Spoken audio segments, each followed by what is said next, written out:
Hello. In the previous video, we talked about how to solve a three equation system by changing it into an augmented matrix and putting that into reduced row echelon by using elementary row operations.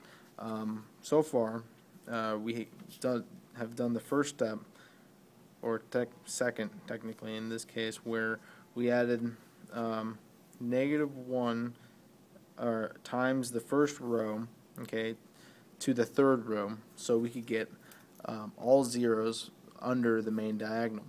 Okay. Now the next step, what we want to do is, since we have all zeros in the main diagonal to be 0, we want the main diagonal to be all ones for them all to be leading ones. Okay.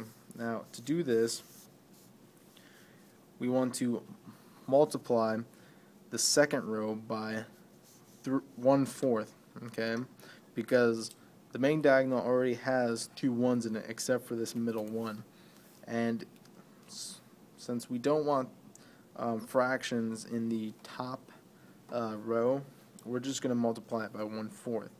Alright, now that gives us this augmented matrix, where so far we have the main diagonal be all ones and below the main diagonal be all zeros. Now the next step is to make the upper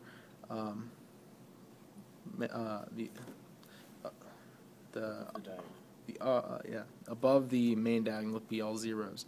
All right.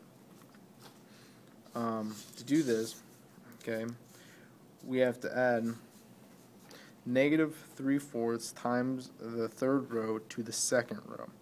Okay. We figured this because since the third row has a 1 and we already have a fraction here, okay, we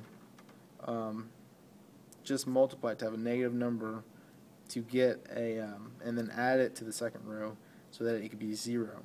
Okay, which you can see here.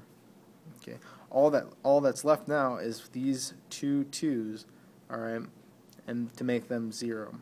Okay, to do this, okay, we want to multiply -2 to both these ones, all right, and add them to this top row. So we're putting 2 steps together into one. Okay. Now we do all this and we get to our reduced row echelon form. Okay, where we have the main diagonal be all ones, and where the column in each leading one are zeros. Yeah. All right.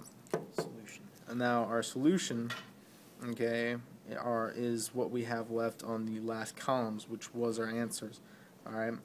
This, all right, is our x1, x2, and x3. They follow according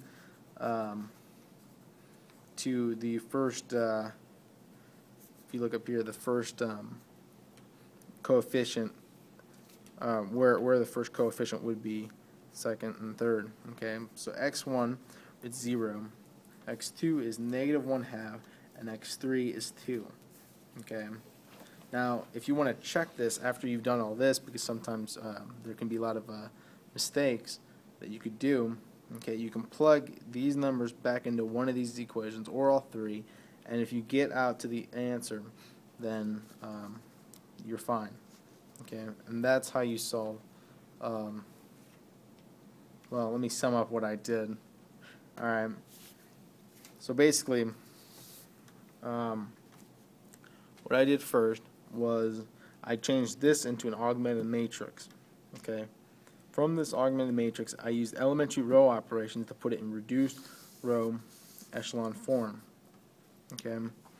Now, I went through each of these steps, all right, to get it to where it is, and from these last numbers here in the last column, all right, is what tells me what my x1, x2, and x3 is, and that's how you find your unknowns. Okay, and that's how you solve a 3 unknown, 3 equation system.